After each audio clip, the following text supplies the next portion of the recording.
Space Center, Houston. A flyover salute in the sky.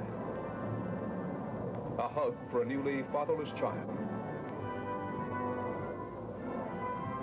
America mourns its 7 Challenger heroes. Even as more debris is yielded by the sea, more evidence of a mission and a rescue that couldn't be. Good evening. This is the CBS Evening News. Dan Rather reporting tonight from the Johnson Space Center in Houston. This has been an historic day of emotion and remembrance here. Gathered together in mourning, the men and women of the space agency, the President and the First Lady, and families of the space shuttle crew. They gathered in a soft wind and under a warm Texas sun for a memorial service that was solemn and reflective and profoundly touching. There were thousands of space agency people who'd helped train the Challenger crew here, who'd worked with them and joked with them. There were the families of the crew, mothers, fathers, children, and for a few poignant moments, grieving families, the first family, stories of and the huge extended family that is NASA and the nation, all remembered. We come together today to mourn the loss of 7 brave Americans. To those they left behind, the mothers, the fathers, the husbands and wives, brothers and sisters, yes, and especially the children. All of America stands beside you in your time of sorrow. The sacrifice of your loved ones has stirred the soul of our nation. And through the pain, our hearts have been opened to a profound truth. The future is not free. The story of all human progress is one of a struggle against all odds. Man will continue his conquest of space, to reach out for new goals and ever greater achievements. That is the way we shall commemorate our 7 Challenger heroes. Dick, Mike, Judy, Elle, Ron, Greg, and Krista. Your families and your country mourn your passing. We bid you goodbye. We will never forget you.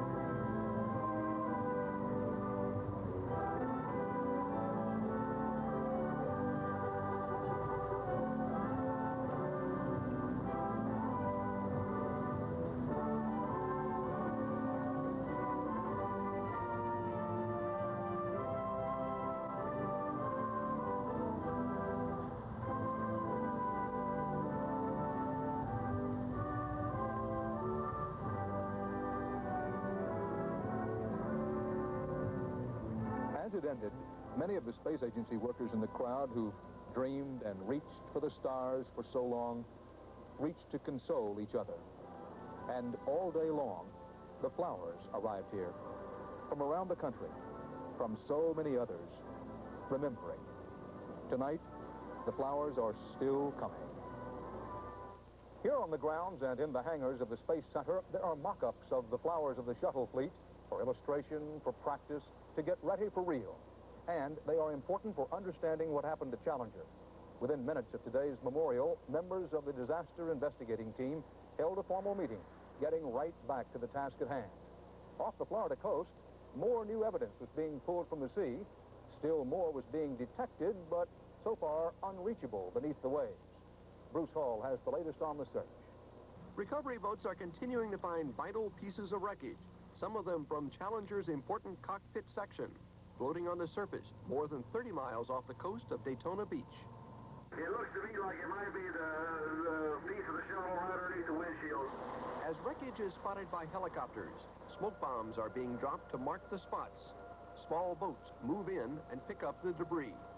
Every hour that passes disperses the debris more and more. Investigators say some of the larger pieces have significantly aided the search for a cause of the explosion. The pieces brought to shore include a large section from the front of the fuselage, just below the cockpit, a long broken section of one payload bay door, an 8-foot part from the rear of one wing, and a hollow section of similar size forward on the wing. The discovery of such large pieces leads some investigators to believe that even bigger fragments of Challenger may rest on the ocean floor. Underwater robots are being called in by NASA to look at one large piece found by sonar. There are almost as many theories on the cause of the accident as there are pieces of debris. Theories ranging from the failure of the external tank or solid rocket boosters to a new one, upper-level wind shear causing structural damage. I could probably generate 25 scenarios right now that would all fit what we saw on the TV.